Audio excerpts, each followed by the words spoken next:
Donc on va rester dans la continuité de l'intervention de Madame Schwartz précédemment, et on va s'intéresser à ces enjeux d'adaptation au changement climatique, à l'innovation, à la donnée, et on aurait pu l'ajouter à la recherche et à la mobilisation de cette recherche. Donc sur cette table ronde, Virginie Schwartz est restée avec nous, donc toujours présidente directrice générale de Météo France. J'ai à côté de moi Monsieur Robert Bellini, qui est adjoint au directeur adaptation au changement climatique, aménagement et trajectoire bas carbone à l'ADEME. À côté, Madame Masa Kageyama, qui est directrice de recherche du laboratoire des sciences du climat et de l'environnement. Et enfin, Servan Geben, qui est la CEO et la directrice scientifique de l'entreprise Kairos, qu'elle nous présentera un petit peu plus tard. Comme l'objectif de ce genre de table ronde, c'est de laisser la parole aux experts, c'est pas moi qui vais vous introduire les enjeux de ce sujet, mais c'est Madame Schwartz qui va pouvoir nous parler de cette thématique en quelques minutes pour vous remettre le cadre des enjeux. Merci. Alors, effectivement, si on peut avoir les quelques slides, puisque la question que vous m'aviez posée, c'était de remettre un peu en lumière des éléments sur les chiffres. Alors ça, c'est pas la première. Normalement, il y a une slide avant. Si on y arrive. Voilà. Donc, pour remettre un peu en mémoire quelques chiffres sur ce qui est en train de se passer, ce qui va se passer demain. Je le disais tout à l'heure au début de mon intervention, le changement climatique, il est déjà là. La première manifestation, c'est qu'en France, depuis 1900, on estime que la température a augmenté de 1,9 degré. Si vous regardez un peu les communications qui sont faites au niveau mondial, notamment ces derniers jours, y compris aujourd'hui, vous voyez que c'est un peu plus qu'au niveau mondial, parce qu'effectivement, la France se réchauffe plus vite que la moyenne, quand on parle des moyennes internationales. Donc, je ne vais pas vous lire tout ce qui est sur le slide, mais juste prendre quelques illustrations pour dire que donc, le réchauffement climatique, c'est à la fois des évolutions en moyenne, mais c'est aussi des évolutions en extrême. Donc il y a cette augmentation moyenne des températures, mais il y a aussi les extrêmes de température qui sont particulièrement marquants. Donc 3 fois plus de vagues de chaleur sur les 35 dernières années que les 35 d'avant. Donc une multiplication par 3 du nombre de vagues de chaleur. Des records de chaleur qui sont battus dans les 5 dernières années. Je disais 75% des records battus. Mais ce n'est pas que des enjeux de température, c'est aussi des enjeux qui vont avec sur la sécheresse des sols. On estime que par rapport aux années 60, on a eu une multiplication d'un ordre de 2 de la surface annuelle qui est touchée par les sécheresses des sols, et donc avec des conséquences extrêmement fortes dans un certain nombre de secteurs, évidemment, notamment dans le secteur agricole. Mais c'est aussi des pluies intenses, des pluies extrêmes qui s'intensifient. Et donc, depuis les années 60, on estime, selon les régions en France, des augmentations de 10 à 20% de l'intensité des pluies extrêmes. Voilà, malheureusement, on a vu avec certains épisodes autour de la Méditerranée ce que pouvaient donner ces pluies extrêmes. On voit encore ces jours-ci dans le nord de la France à quel point des pluies extrêmement concentrées, extrêmement fortes, peuvent donner des conséquences très dommageables. Alors, la façon dont cette tendance va se prolonger pour la suite, sur le slide suivant, d'abord, elle dépend de nous tous, puisqu'elle dépend du scénario d'émissions de gaz à effet de serre sur lequel on se trouvera. Et donc, vous voyez sur ces courbes, là, en vert, jaune et rouge, 3 scénarios du GIEC qui matérialisent bien l'ampleur des écarts en fonction de la façon dont le monde va faire évoluer ses émissions de gaz à effet de serre. Mais ce qu'on voit, c'est que les tendances vont se poursuivre. Donc avec la hausse des températures annuelles, voilà, on sait qu'on va dépasser le 2 degrés en 2050 de façon absolument certaine. Voilà, dans les scénarios, on pourrait aller jusqu'à 3,9 en valeur médiane et même plus. Des hausses qui sont plus fortes l'été que l'hiver, plus fortes sur le sud-est de la France que sur le nord-ouest, et qui là encore se traduisent par des événements extrêmes notamment des vagues de chaleur. Donc là, vous voyez les petites bulles en bas, c'est la représentation. Alors, on les voit à peine en jaune clair des vagues de chaleur qu'on a connues jusqu'ici. Et puis, en rouge, les vagues de chaleur qu'on pourrait connaître à l'avenir.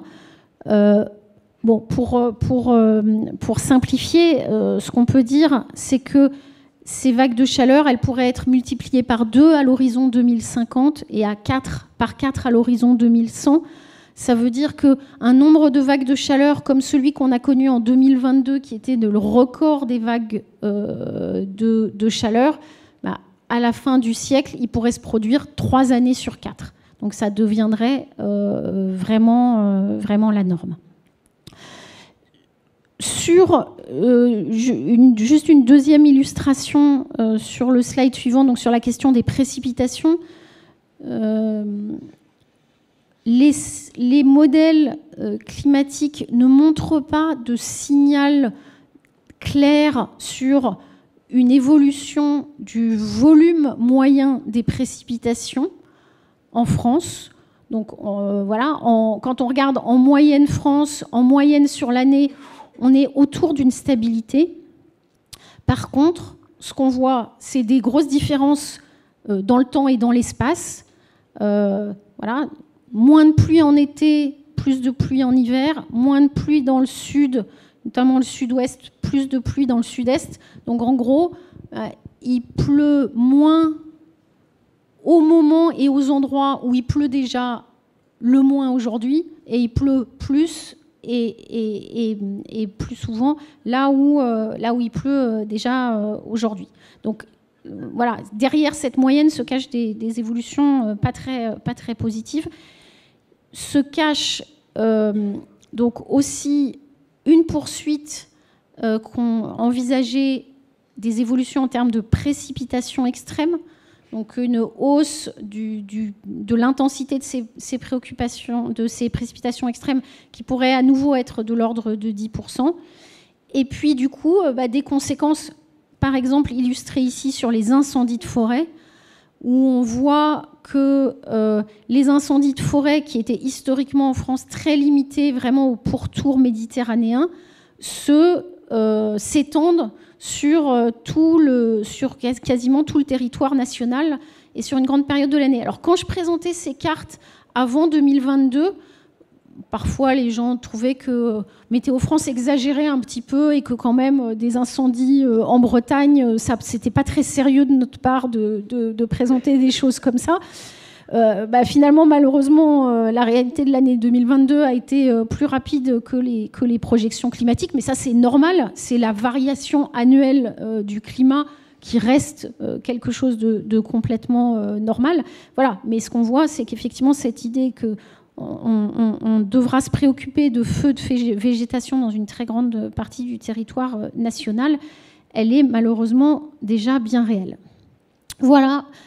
Simplement pour donner en quelques chiffres, pour poser la discussion que nous allons avoir par la suite et vraiment insister pour dire à quel point c'est important de tenir compte de ces évolutions dans tout ce qui va être fait. Ça, c'est en particulier ce que prévoit une démarche qui a été lancée par le ministre de la Transition écologique et de la cohésion des territoires, Christophe Béchu, sur la trajectoire de référence pour l'adaptation au changement climatique. Donc le fait de donner un cadre de référence qui soit commun à tout le monde, là aussi pour simplifier, pour qu'on sache, voilà, moi je veux prendre en compte le changement climatique dans mes réflexions. Je suis une collectivité, une entreprise, un opérateur, peu importe. Je vais avoir ce cadre déjà prédéfini dans lequel je vais pouvoir m'inscrire pour travailler de façon plus simple. Merci beaucoup. On a la chance d'avoir une audience qui est déjà assez engagée sur ces sujets et qui est conscient de ces enjeux, mais c'est toujours important de rappeler des chiffres et d'objectiver un petit peu ces évolutions. La suite, c'est l'action. Pour agir, il faut planifier notamment, c'est le rôle de notre pôle ministériel. Et dans ce cadre-là, l'ADEME, c'est une des agences qui joue un rôle central dans la définition des plans d'action. Robert, comment la donnée et l'innovation peuvent aider à résoudre ces différents enjeux qui, on le voit, sont à la fois nombreux et intenses? Merci, bonjour à toutes et à tous. Alors effectivement, comment la donnée et l'innovation peuvent aider au moins à aborder ces questions, et on parle beaucoup d'aléas climatiques, d'événements extrêmes, donc événements extrêmes qui sortent qui sont sur les extrêmes des statistiques climatiques telles qu'on les connaît.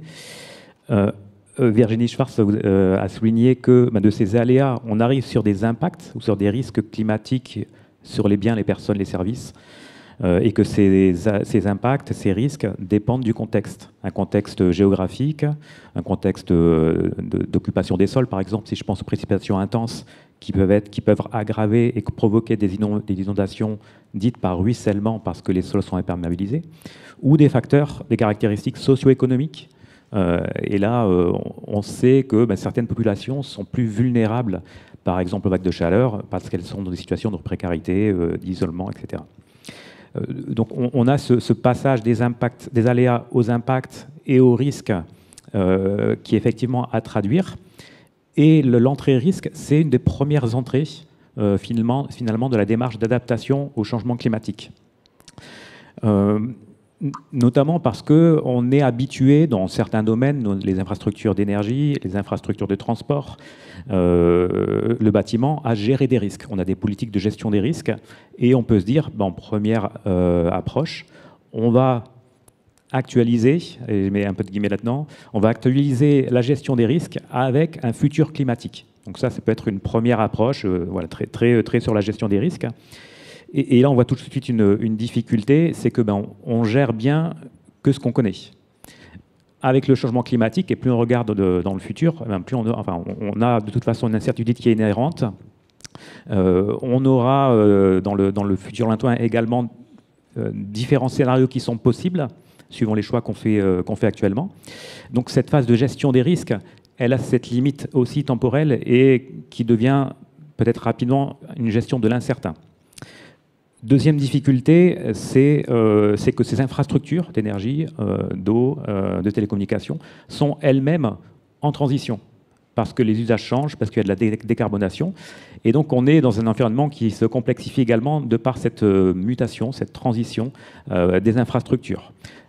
Donc cette phase de gestion des risques, qui est très importante, elle appelle une deuxième phase, qui est la deuxième étape, le deuxième temps de l'adaptation au changement climatique, qui consiste à se dire, quand on conçoit une infrastructure, un équipement, un bien, ou quand on fait du rétrofit, quand on fait de la maintenance, quand on fait de l'évolution, on va essayer de le penser dans le futur climatique qui correspond à sa durée de vie. Donc ça, c'est la deuxième étape. On va dire c'est une adaptation un peu micro parce qu'on se place au niveau du service, au niveau du bien, au niveau de l'infrastructure. Et puis on essaie de l'ajuster, d'ajuster son mode de fonctionnement dans les conditions que l'infrastructure, que l'équipement va rencontrer dans le futur. Le troisième temps, c'est quand ça va au-delà et quand les impacts finalement vont amener à changer la structure même de l'activité économique ou du territoire. Et donc là, on est plutôt sur une phase de transformation. Donc c'est ce qu'on appelle l'adaptation transformationnelle, une adaptation beaucoup plus macro. Typiquement, c'est la question qui se pose sur les territoires de montagne, qui sont confrontés, notamment les territoires de moyenne montagne, à une transformation de leur activité, avec historiquement un fort rapport de l'activité ski, et qui va se transformer au XXIe siècle avec une modification de l'économie de vallées, voilà, de l'économie de territoires de montagne assez large. Donc on voit que là qu'on dessine une trajectoire qui va de la gestion des risques à de l'adaptation micro, et puis de l'adaptation beaucoup plus structurelle, beaucoup plus transformationnelle.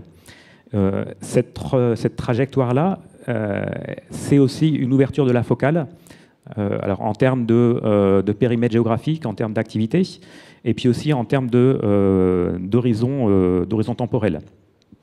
Et cette trajectoire-là, c'est aussi une trajectoire où finalement on voit les impacts climatiques qui s'aggravent, et ce sont des réponses à une aggravation des impacts climatiques, toujours dans un domaine où il y a une incertitude inhérente et il y a une gestion de l'incertain qui est inhérent à l'adaptation au changement climatique.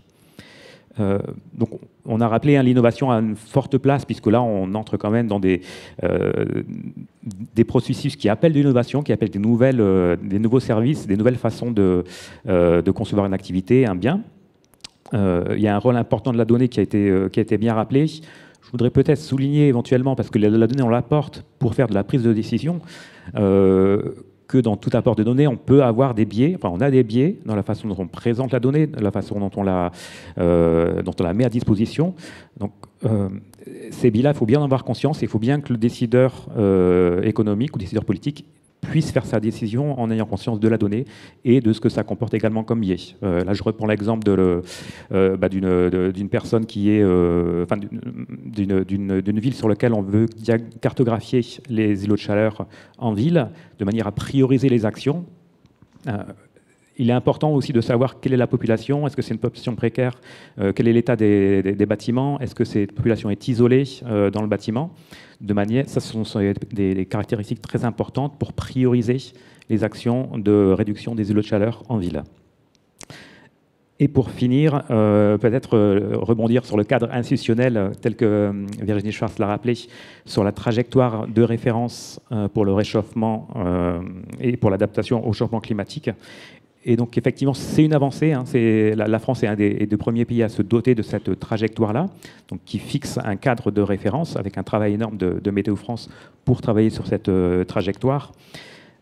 Dans l'optique de la trajectoire telle que je l'ai exposée en 3 temps, c'est aussi un avantage de pouvoir se forcer à regarder le futur, et notamment à regarder un futur avec une évolution climatique importante, et donc à ouvrir tout un ensemble d'options possibles, tout un ensemble de solutions, et de travailler sur de l'ajustement micro ou sur de la transformation, en ayant conscience de l'ensemble des possibilités, de l'ensemble des options, et de tracer une trajectoire pour le territoire ou pour l'activité économique. Voilà, j'en ai fini. J'espère que ça éclaire un peu les oui, tout à fait. Merci beaucoup. Beaucoup d'éléments, et on voit qu'on est rentré dans des enjeux très concrets. Vous avez évoqué le sujet d'incertitude, qui est évidemment inhérente au fait qu'on ne voit pas encore dans le futur et qu'on a différents scénarios possibles.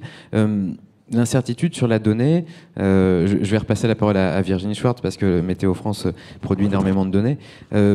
Comment est-ce qu'on travaille pour réduire cette incertitude, notamment dans la perspective de tous les services que vous évoquez dans votre présentation, et faire en sorte que donc, ces données soient les plus pertinentes possibles, les plus utilisables pour répondre à ces enjeux? Alors, d'abord, le travail sur l'amélioration des données, des méthodes de projection climatique, il est vraiment au cœur de la recherche qui est faite par Météo France, mais qui est faite par la communauté scientifique. Il y a notamment un projet qui s'appelle TRAX, dont je pense que Massa parlera tout à l'heure, puisqu'elle le coordonne avec quelqu'un de Météo France. Donc vraiment, l'idée, c'est de faire feu de tout bois. C'est-à-dire, c'est l'amélioration des modèles, la compréhension des phénomènes, mais ensuite, on avale des modèles pour nous, des nouvelles méthodes statistiques, l'intégration de l'intelligence artificielle, tout ça étant permis par les moyens très importants aussi dont nous disposons en matière de calcul intensif. On a des très gros calculateurs à Météo France. C'est très utile pour faire les prévisions météo, mais c'est aussi utile en matière climatique. Et puis, c'est intégrer des éléments nouveaux de manière régulière. Et par exemple, maintenant qu'on a du recul en matière d'observation du changement climatique, on est capable d'intégrer les tendances climatiques observées et d'une certaine manière de corriger nos modèles à partir de ces tendances climatiques observées.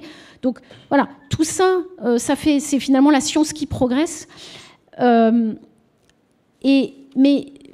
je pense qu'il faut être conscient qu'il y aura toujours de l'incertitude, et que finalement, c'est à la fois la réduire, mais c'est aussi la gérer. Et comme disait Robert Bellini, c'est aussi être clair sur ce que les données représentent, sur ce qu'elles disent vraiment et sur ce qu'elles ne disent pas. C'est aussi, par exemple, utiliser des variétés de modèles et des variétés de simulations avec les mêmes modèles. Voilà, je disais, dans le portail DRIAS, on ne présente pas uniquement des modélisations faites par Météo France ou des modélisations faites en France. On présente des modélisations qui sont faites par tout un ensemble de chercheurs européens. Et ça, pour moi, c'est voilà, un critère vraiment de solidité. Il faut aussi bien entendre nos utilisateurs. Voilà. Et c'est finalement l'incertitude qui est problématique pour un client, un utilisateur de nos données, ne sera pas forcément problématique pour un autre. Et là aussi, je pense qu'il y a vraiment un travail intéressant qui va être fait dans TRAC. Un domaine dans lequel on investit particulièrement, et on va investir particulièrement à partir de 2024 à Météo France pour réduire l'incertitude, c'est sur les outre-mer. Nous n'avons pas aujourd'hui, pour l'instant, la même qualité de projection climatique et la même richesse de services climatiques sur nos outre-mer que celle que nous avons sur l'Hexagone, grâce à des nouveaux moyens qui devraient nous être accordés à partir de 2024. Nous allons pouvoir constituer des équipes pérennes qui vont construire ces projections climatiques. Donc voilà, des choses beaucoup plus solides, plus précises que ce qu'on a aujourd'hui sur les Outre-mer. Et ça, c'est particulièrement important dans un contexte où on sait que les Outre-mer vont être parmi les territoires français les plus fortement impactés par le changement climatique. Merci beaucoup. Effectivement, j'espère que ça intéressera nos collègues d'outre-mer qui sont peut-être à distance et qui nous écoutent. Vous avez évoqué tous les modèles à comparer, un besoin, d'une certaine manière, si je le résumais, de transparence aussi sur l'incertitude, sur les biais associés. Tout ça vient du monde de la recherche. On a commencé à l'aborder. Il y a un enjeu à rendre cette recherche applicable et ensuite à l'appliquer concrètement à travers des solutions innovantes. Masaka Giyama, du coup, vous qui êtes directement dans le monde de la recherche, le système climatique est complexe. Quels sont les enjeux de la recherche, alors fondamentale et puis aussi peut-être plus appliquée, pour venir répondre à toutes ces thématiques? Comment est-ce qu'elle contribue à tous ces enjeux? Oui, bonjour à tous, merci pour cette introduction. Donc, je viens effectivement du monde de la recherche fondamentale puisque je suis modélisatrice de paléoclimat, ça c'est mon métier, mais je suis aussi co-coordinatrice du programme TRAC sur lequel je reviendrai. Qu'est-ce qu'on fait? Je voudrais d'abord éclairer un petit peu, donner un éclairage sur ce qu'on fait en recherche fondamentale. On a vu qu'on a déjà beaucoup de résultats tels que ceux présentés par Virginie Schwartz tout à l'heure, sur les projections climatiques, mais aussi sur la compréhension du changement climatique en cours et du changement climatique récent.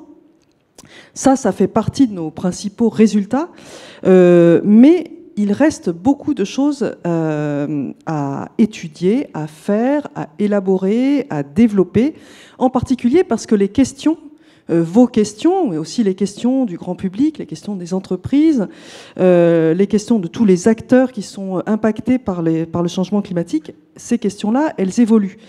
Et donc, je dirais que en recherche fondamentale, on va à la fois s'intéresser aux processus qui deviennent de plus en plus évidents actuellement, donc par exemple sur les événements extrêmes, sur les orages, sur les pluies intenses, sur les événements et le mécanisme de ces événements qui peut expliquer ça. On a besoin toujours de chercher des explications pour ensuite mieux les prévoir. Et ça, ce sont des questions qu'on avait avant, mais qu'on commence à aussi mieux pouvoir attaquer avec les améliorations technologiques en termes de calcul, mais en termes aussi d'observation. Donc ça, c'est un premier champ, c'est qu'on va s'intéresser aux événements, aux processus, mais quand on va, donc un des enjeux, c'est évidemment de mettre ça dans nos modèles de projection climatique ou de prévision météo de projection climatique. Quand on fait ça, le processus, il est jamais isolé. Il va avoir des impacts sur d'autres aspects du changement climatique ou de la météo ailleurs ou plus tard dans la journée, la saison, l'année, le siècle. Et ces choses-là, on se doit de pouvoir les étudier parce qu'on ne va pas juste changer quelque chose dans le modèle pour un point précis. On va regarder toutes les conséquences. Et ça, c'est un aspect de la recherche fondamentale qu'on doit faire. Le deuxième enjeu, donc vous voyez que là, on reste très centré là, sur nous-mêmes, sur nos questions scientifiques, mais le deuxième enjeu qu'on aimerait aborder dans ce programme exploratoire de recherche qui s'appelle TRACS pour transformer la modélisation climatique pour les services climatiques, c'est de mieux faire transiter l'information de la recherche fondamentale vers les parties prenantes et les acteurs, et que le flux inverse puisse aussi fonctionner. Donc, qu'est-ce que ça veut dire ? Ça veut dire mieux prendre en compte les besoins des utilisateurs, mais aussi leur vision.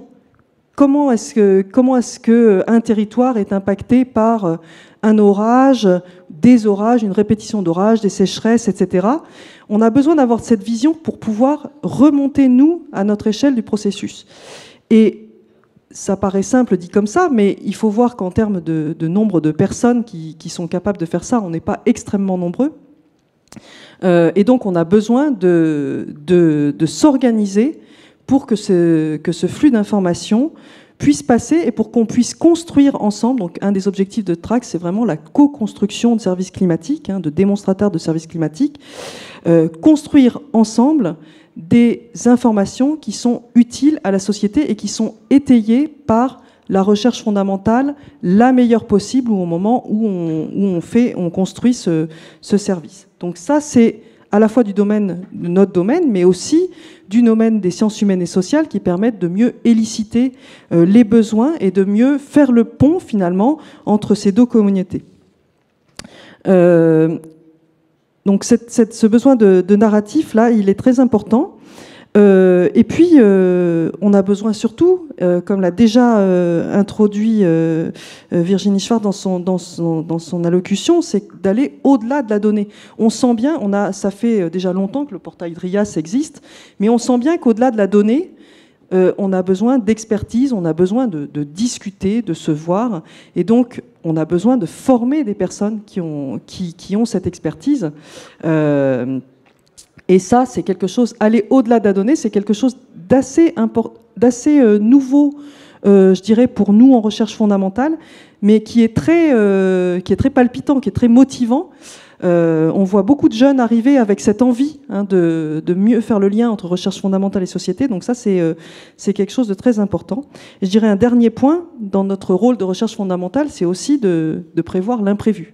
On parlait d'incertitude, on va y revenir, je pense, plus tard, mais prévoir ce qu'on n'a pas encore vu et avoir confiance dans cette prévision, c'est quelque chose qui est, en théorie, très important, qui appelle à des recherches supplémentaires et qui n'est pas extrêmement facile. Et l'acceptabilité ensuite de cette information, le fait qu'on puisse avoir confiance dans cette information, c'est une deuxième étape de ce travail. Merci beaucoup. On a tendance à dire aussi que la donnée, c'est un outil, mais ce n'est pas une finalité en soi. Donc on a évidemment besoin après, derrière, d'avoir tous ces leviers de cette formation. L'idée, donc, c'est derrière de convertir ça avec la mise en œuvre. Est-ce que vous avez un premier levier à indiquer ? Alors, ça, c'est un tout petit peu tôt pour ce qui est du premier. Donc, il y a tout ce qui existe déjà. Je pense qu'on a déjà eu un beau panorama du côté de Météo France. Il y a d'autres exemples de services climatiques qui ont été portés, par exemple, à l'IPSL, l'Institut Simon Laplace, dont je fais partie, en particulier avec les énergéticiens. Mais la grosse difficulté, là, c'est le passage à l'échelle, effectivement. On sent ici tout l'intérêt qu'il peut y avoir pour les données et pour l'information qu'il y a derrière. Et donc, un des enjeux dans le programme TRACS, ça va être d'essayer d'écouter de lister tous ces besoins et puis d'en faire une synthèse pour voir comment servir au mieux tous ces besoins.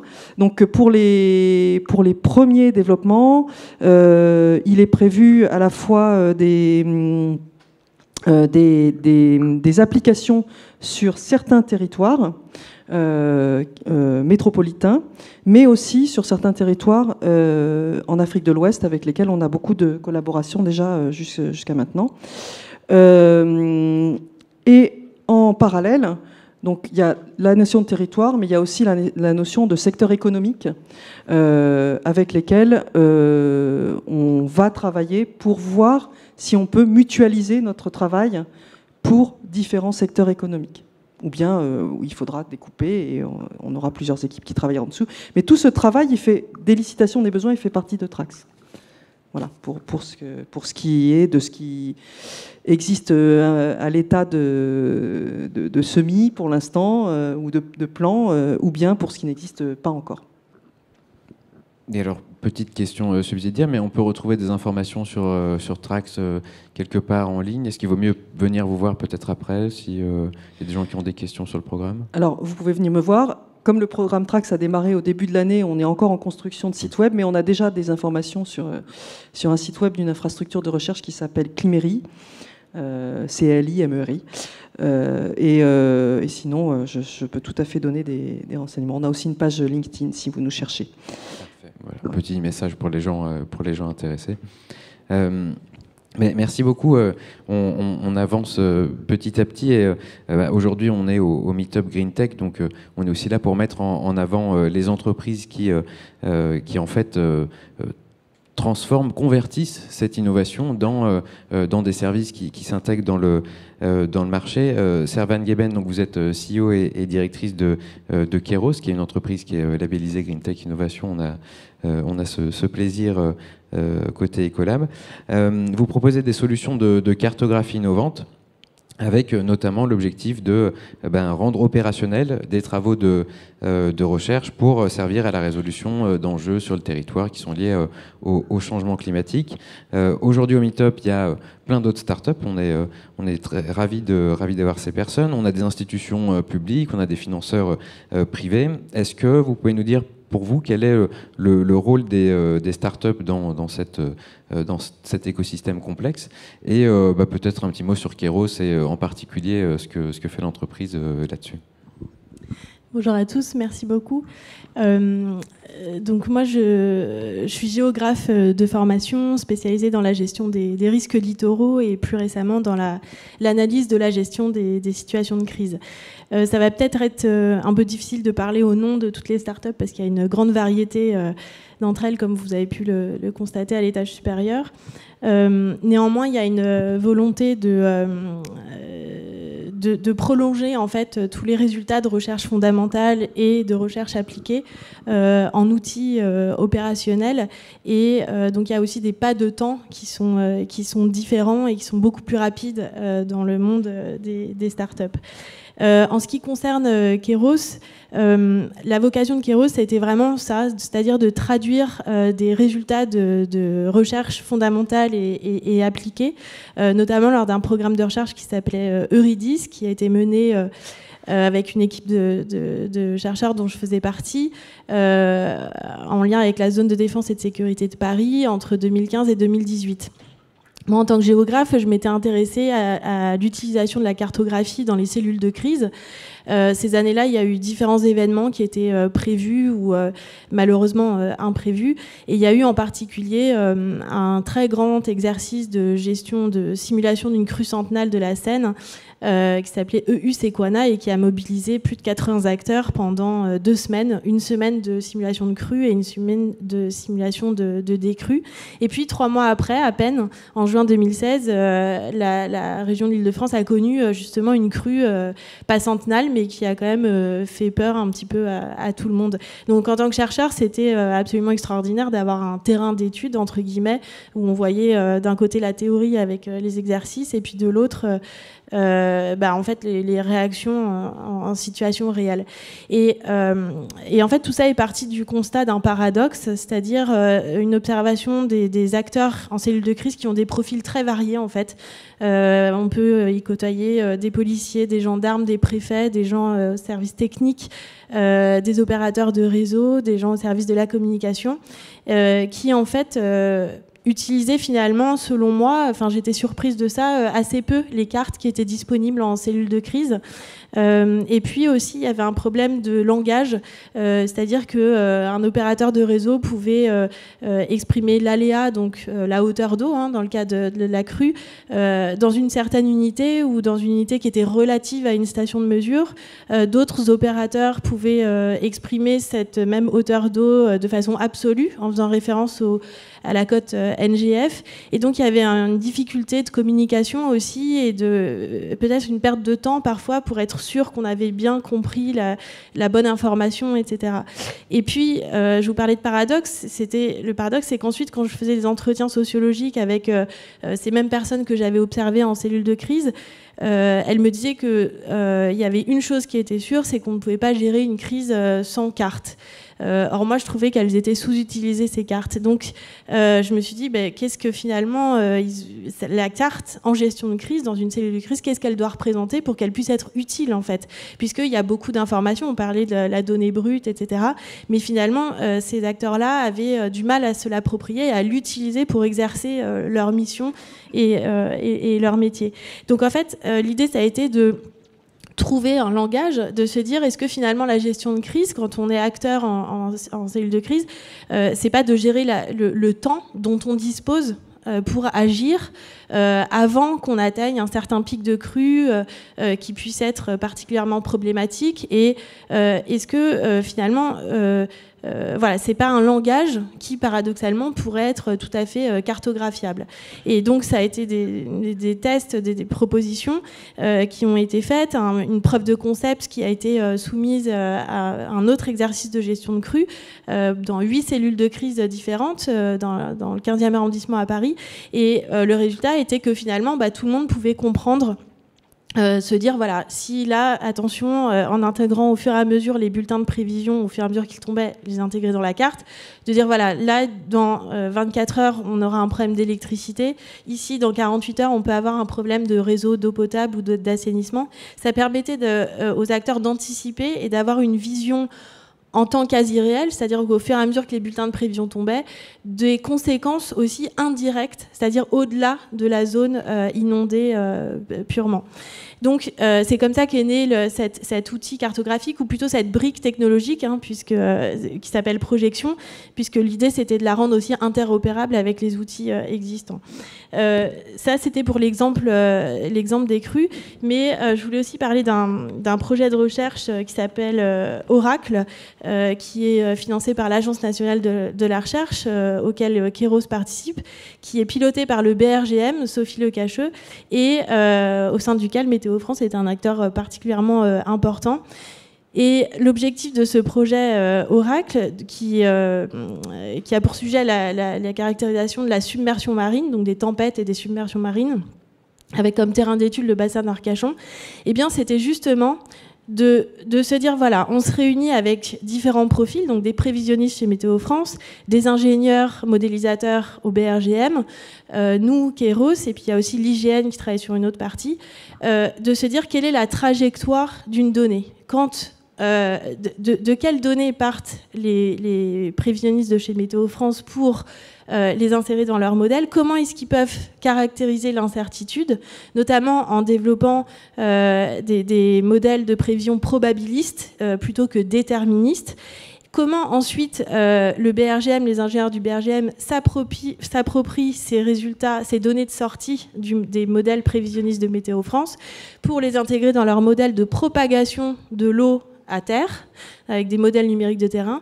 Et ensuite, comment nous, Kairos, on s'approprie les données de sortie de ce modèle numérique, de cette modélisation du BRGM, pour que ces données soient parlantes et appropriables par les acteurs, donc à l'échelle des communes, tout autour du bassin d'Arcachon, et aussi à l'échelle de la préfecture. Et donc, l'idée, c'était de dire que voilà, il y a 189 scénarios probabilistes qui étaient possibles, mais un maire ou même une préfecture n'a pas besoin d'avoir 189 cartes de propagation d'eau à terre, parce que c'est extrêmement compliqué de voir des nuances très fines, surtout en situation de stress et d'urgence. Et donc, ça a été de créer des catégories de submersion et de mettre ça en relation avec des actions à mener. C'est-à-dire de pouvoir planifier en amont, de dire quelles actions, en fonction de la probabilité de la prévision, est-ce qu'on peut mettre en place tout de suite une action qui n'est pas forcément engageante, et puis comment est-ce qu'on progresse là-dedans en fonction de pas la pertinence, mais la probabilité, le degré de probabilité de la prévision et ses conséquences à terre. Donc c'est vraiment un programme de recherche qui, moi, je trouve, par rapport à ce que j'ai pu voir, qui est particulièrement intéressant parce qu'on suit toute l'évolution de la trajectoire d'une donnée et de ses traductions successives depuis les données d'entrée qui sont nécessaires aux prévisionnistes jusqu'à leur traduction en actions concrètes sur le terrain par les acteurs de terrain. Et enfin, je terminerai juste rapidement par un dernier point pour dire que, en tant que start-up, Météo France, ça a été les premiers, la première organisation à être notre incubateur. Enfin, on a été incubé chez eux depuis 2021. Et pour nous, c'est extrêmement important parce que ça permet de resserrer le dialogue, la collaboration, de comprendre vraiment en profondeur, de pouvoir poser des questions pour comprendre quelles sont les données d'entrée, quelles sont les données de sortie. Et donc, c'est aussi dans ce cadre-là que ça a pu donner lieu à cette collaboration avec ce programme financé par l'Agence nationale de la recherche. Donc, on est vraiment très contents. Voilà. Merci beaucoup. C'est bien d'avoir des notes positives et de constater que sur ces sujets qui sont purement d'intérêt général, il y a quand même des très bons partenariats publics-privés qui se montent. Donc prenons ça comme point de sortie. Alors, on a été un peu plus long que prévu. Du coup, pour ne frustrer personne dans la salle, je vous propose qu'on passe aux questions et on fera ensuite une petite conclusion. Donc si les collègues qui peuvent gérer les micros sont prêts. Et pendant que les micros arrivent, j'en profite pour remercier toute l'équipe qui organise et qui court dans les escaliers pour vous passer les micros sur les différentes questions. Bonjour. En matière de montée des eaux, quelles sont les prévisions? Plus d'1 mètre et dans combien de temps sur les côtes? Alors, je vois que vous me regardez, donc j'imagine que c'est une question pour moi. J'avais demandé à qui s'adressait la question, oui. Je suis désolée, j'ai pas très bien compris la question. C'est-à-dire les prévisions, montée des eaux, les projections plutôt climatiques de montée des eaux. Bon, il y a différents horizons. On parle de plus 1 mètre d'ici 2100, mais c'est remis en question. C'est remis en question avec une tendance qui peut être aggravée à certains endroits et tout dépend de l'échelle à laquelle on parle, des modèles. Mais je pense qu'il y a des gens qui seront plus à même de répondre à cette question-là que moi. Oui, j'ai fini quand même si tu veux. Non. Oui. Donc, en fait, plus d'1 mètre, c'est difficile il faut savoir de quoi est-ce qu'on parle. Donc, on a l'augmentation du niveau marin global, qui est liée en particulier au réchauffement des océans, mais aussi à la fonte des calottes de glace. C'est celle dont on entend le plus parler. C'est la plus lente.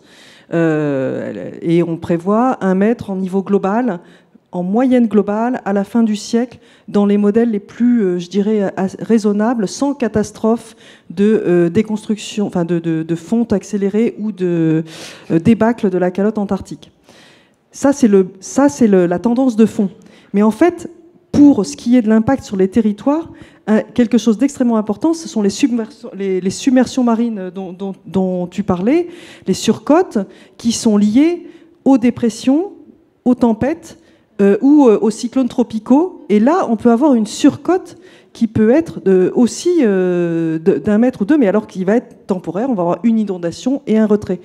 Il n'empêche que pour prévoir les infrastructures, il faut prendre en compte les deux, le long terme et puis le phénomène qui peut éventuellement s'accélérer sur certaines zones ou devenir de plus en plus intense pour les cyclones tropicaux.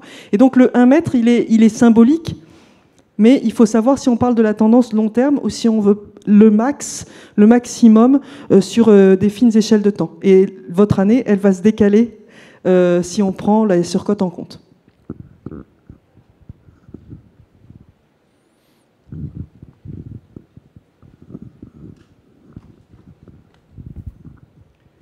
bonjour. Le climat, c'est juste une des 5 pressions sur la perte de biodiversité.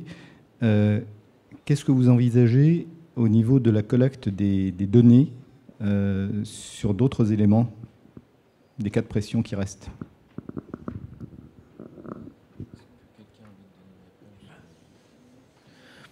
Alors, premier niveau de réponse, mais peut-être que vous voudrez compléter avec du contenu. Effectivement, c'est une des 4. Il y a d'autres pressions. Il y a des enjeux de biodiversité, de ressources. L'enjeu du changement climatique est déjà assez large. On l'a réduit sur l'adaptation. C'est vrai qu'il y a le sujet des données. Je pense peut-être côté ADEME, voilà, il y a des travaux sur d'autres champs. Il y a d'autres données qui existent. Et je vous invite aussi à aller voir les autres tables rondes qui traitent de ces sujets. Mais là, peut-être, on reste sur l'enjeu du changement climatique et de la gestion des crises qui est déjà bien large. Ouais. Peut-être juste un mot pour dire que, évidemment, il faut s'adapter au climat sans détruire ce qui est à côté. Donc c'est une complexité qui est effectivement en plus, et il faut travailler avec les acteurs qui sont pour la biodiversité, pour la biodiversité. Plutôt du côté international de ce qu'on appelle l'IPBES, et qui a des déclinaisons territoriales. Mais après, effectivement, c'est encore plus complexe que juste le climat. Bon, juste pour dire que effectivement, c'est un sujet en cours aussi pour les entreprises également, qui, notamment les grandes entreprises, doivent pouvoir rendre compte de leur action. Alors, ça a commencé par le climat, rendre compte de leur action climatique. Il y a des réglementations européennes qui vont demander ça. Et ça devient de plus en plus systémique, c'est-à-dire que ça intègre également ce qui se passe sur l'eau, ce qui se passe sur la biodiversité également. Donc c'est un sujet en cours, c'est l'OFB, l'Office français de la biodiversité, qui est en première ligne là-dessus, bien sûr. Et voilà, et on est en train de s'équiper, notamment pour cette demande très forte de rapportage des entreprises, des grandes entreprises. Et je conclue sur votre question en faisant aussi un petit peu de retape public, on va dire, puisqu'il y a le secrétariat général à la planification écologique qui a un plan sur la prise en compte de l'ensemble des enjeux, donc y compris santé, environnement, biodiversité, ressources, changement climatique. Et donc il y a un travail en cours de définition à la fois d'indicateurs, d'interaction entre ces sujets, et le sujet des données, le sujet du suivi et de cette projection au niveau national et territorial fait partie des travaux en cours. Pour l'instant, ça s'est surtout centré sur l'aspect carbone, atténuation et adaptation, mais évidemment les autres sujets ne sont pas mis de côté. Est-ce qu'il y aurait une dernière question? Oui. Allez, encore 2 questions. Bonjour, Lina Ismail, AFNOR Normalisation. Merci beaucoup pour ces échanges très intéressants. J'avais une question par rapport à l'utilisation des données, notamment au niveau du système assurantiel et au fait qu'aujourd'hui, il y a de plus en plus d'événements extrêmes et d'impact pour les particuliers.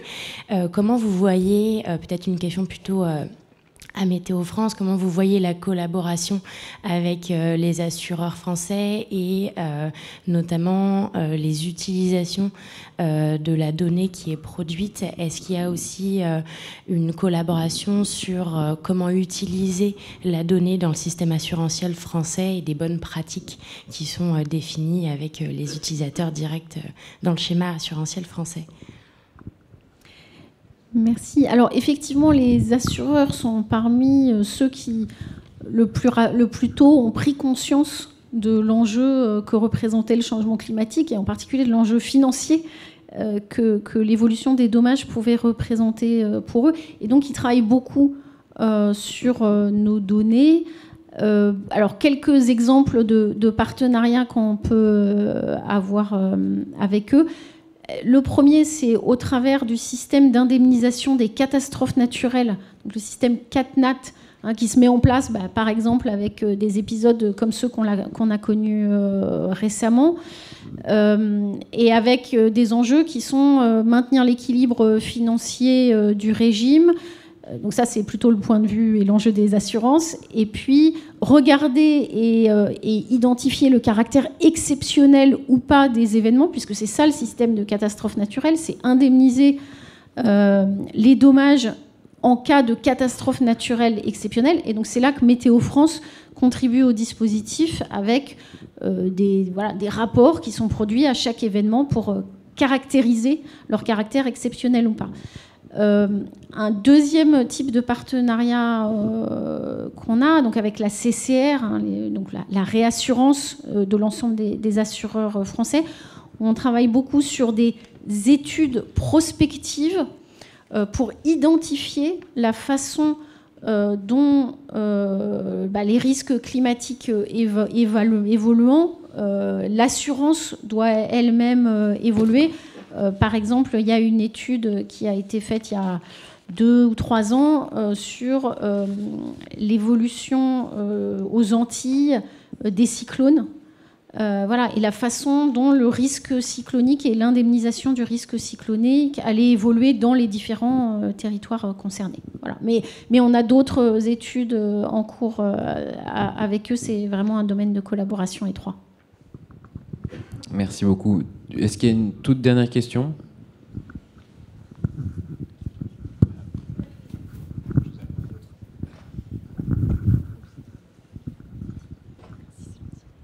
Merci à vous.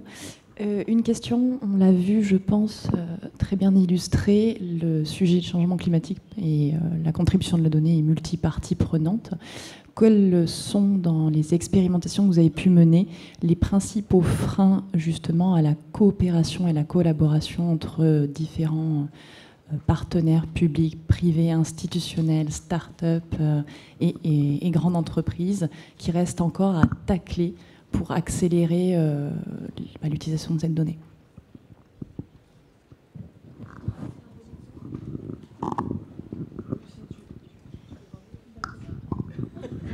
Alors, je dirais que sur l'utilisation de la connaissance, même plus au-delà de la donnée, mais de la connaissance fondamentale sur le changement climatique, un des freins, qu'on a identifié, nous, et qu'on a commencé à discuter avec les acteurs, c'est vraiment qu'est-ce que veut dire cette donnée ? Comment traiter la donnée ? Et je pense que l'exemple que tu as donné de savoir décliner l'information, alors surtout pour la crise, mais aussi pour le reste des enjeux, c'est très important. C'est vraiment savoir ce dont les utilisateurs ont vraiment besoin. Je pense que ça, c'est un des principaux freins. Ici, on n'est pas dans les freins sur le fait que les gens nient le changement climatique, c'est déjà ça. Donc maintenant, allons-y et essayons de donner l'information comme telle qu'elle est utile pour les gens. Je pense que le mot utile, là, est important. Et comment faire, ça, c'est peut-être Servane qui peut plus répondre sur ce point-là. Je pense que les incubateurs, le fait que différentes organisations, comme Météo France par exemple, mais il y en a d'autres, proposent en fait des incubateurs pour les startups, ça permet justement de lever ces freins-là. Et après, le fait que dans notre cas, l'Agence nationale de la recherche ait été aussi intéressée par développer un projet de recherche jusqu'à une preuve de concept ou quelque chose qui pourrait être opérationnel par la suite, c'est des leviers possibles et des barrières qui commencent à sauter et à évoluer. Et ça permet aussi de donner un cadre temporel et puis de collaboration étroite où finalement ça permet de pas avoir de développer une vision en silo, chacun dans son coin, mais vraiment de pouvoir collaborer et de mettre en exergue l'interdisciplinarité qui, à mon sens, est quelque chose d'essentiel pour lever ces freins-là, et aussi de l'interopérabilité entre outils. Encore une fois, de pas chacun, qu'on soit start-up ou autre, mais créer quelque chose dans son coin, mais plutôt d'aller créer des briques opérationnelles qui pourront se plugger ou s'adapter sur des outils existants. Oui, du coup, on voit bien aussi l'enjeu de formation de personnes qui sachent faire ce pont. C'est extrêmement important. C'est un des grands enjeux pour l'avenir. Et peut-être en complément également, auprès de la grande masse des collectivités territoriales ou des entreprises, ce qui rejoint la nécessaire formation et montée en compétences, c'est que c'est un sujet qui est très complexe. Et cette complexité-là, c'est aussi un frein pour se dire bon, non, on verra ça plus tard, c'est trop complexe pour l'instant et j'ai d'autres chats à fouetter. Et ça, notamment chez les entreprises, c'est une réponse, c'est un frein assez évident. Il y a la tentation, c'est même plus que tentation du court-termisme, c'est qu'on s'arrête à de la gestion des risques. Et donc, dans la trajectoire que j'ai esquissée, qui fait de l'adaptation micro ou macro, bah ça, en général, on ne va pas jusque-là en termes d'horizon temporel. Donc ça, c'est un autre frein qui est important. Et dernier frein, un grand frein qu'on constate, notamment dans les collectivités territoriales, mais pas que, c'est le silotage. C'est-à-dire qu'on a un service de voirie, un service espace vert, qui ne communique pas forcément toujours, et pas forcément sur les sujets de transition et d'adaptation au changement climatique. Et quand on est sur un sujet très complexe et très transverse par nature, ce silotage, ça n'aide pas du tout. Merci pour toutes vos réponses. On a dépassé le temps, mais je voudrais qu'on conclue quand même, si possible, en une phrase chacun, sur un petit peu en écho à ce qui vient d'être dit sur le futur. On a besoin de se projeter, on est sur des enjeux de long terme, même si on voit tout de suite les conséquences. Vous, c'est quoi votre vision du futur sur ces sujets? Et alors, soit votre vision idéale, soit la trajectoire que vous espérez. En tout cas, comment est-ce que vous voyez les choses? Ça peut être sur votre activité à vous ou sur l'organisation commune, les freins à lever comme ça a été demandé. Vraiment, peut-être une pensée sur lesquelles l'assistance peut rester à la fin de cette table ronde. Je ne sais pas si quelqu'un veut commencer, je vous laisse... Peut-être, pour ce qui est des startups, il y a déjà des choses qui sont faites, mais peut-être de prolonger cet effort-là pour arriver à faire cohabiter le temps long de la recherche fondamentale et le temps court, plus court en fait, économiquement parlant aussi des startups, et d'arriver à développer cette interdisciplinarité avec une logique temporelle dont chacun pourrait prendre conscience. Mais c'est ce qui se fait à travers différents cadres, et donc je pense que c'est ça qui peut fonctionner et qui doit être prolongé. Alors de notre côté, je soulignerai le mot coopération qui a été largement évoqué, mais qui me semble vraiment très important.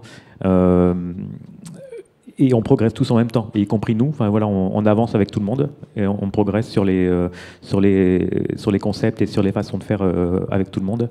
Donc le futur, on verra bien, on s'adaptera. Mais dans le guide, c'est de favoriser les coopérations parce que c'est un facteur de résilience. Dans un système complexe tel que nos organisations territoriales et économiques, c'est un facteur de résilience, c'est aussi une économie de moyens, de ne pas faire de doublons, de favoriser des coopérations publiques-publiques, privées, privées-privées. C'est notre guide pour le développement sur les prochaines années. Ouais. Alors, de mon côté, je ne vous surprendrai pas en affirmant un futur dans lequel la recherche fondamentale soit solide, mais puisse irriguer et dialoguer, co-construire avec toutes les parties prenantes. Sur quoi est-ce que ça s'adosse? Ça s'adosse sur une formation exigeante, aussi bien pour la recherche fondamentale, mais aussi pour tous ces nouveaux domaines de coopération. Et là, on voit les liens sciences fondamentales, sciences humaines et sociales. Et puis, au-delà de ça, moi, je rêverais d'une culture générale dans la société française sur le changement climatique, sur les risques, et sur quelque chose qui n'aboutisse pas forcément à de l'anxiété, mais plutôt à de l'action qui aille dans la bonne direction. Voilà, ça, c'est un très grand programme. Moi, je reviendrai sur l'articulation des temps. C'est-à-dire, ce qu'il faut, c'est qu'on arrive à la fois à répondre tout de suite, donc à avoir tout de suite des réponses. C'est la trajectoire de référence sur l'adaptation au changement climatique. On ne sait pas tout, mais il y a des infrastructures qui se construisent, il y a des décisions qui se prennent, et donc il y a une certaine urgence à apporter de premiers éléments. Donc il faut qu'on aille vite, et en même temps, il faut à la fois qu'on continue à prendre le temps de faire avancer la recherche fondamentale et qu'on continue à progresser sur la connaissance, parce que, comme l'a dit Massa, il y a encore beaucoup de choses à travailler. Et puis effectivement, il faut qu'on prenne le temps de cette coopération, de ces échanges, de cette combinaison des expertises qui sont indispensables. Et finalement, mon souhait, ce serait qu'on arrive à trouver les solutions de ce qui peut apparaître un peu parfois comme contradictoire. Finalement, c'est perdre un peu de temps pour en gagner, c'est à la fois produire rapidement des résultats. Il faut qu'on soit au rendez-vous, mais il faut qu'on prenne quand même le temps de se parler, de se coordonner, d'associer, d'écouter, et en particulier peut-être d'inverser parfois nos logiques, c'est-à-dire partir vraiment des besoins de nos utilisateurs pour tirer les questions scientifiques, et ça a été largement évoqué dans cette table ronde. Merci beaucoup, merci pour tous ces éléments. Je pense que ça laisse une belle matière sur laquelle gamberger pour la suite.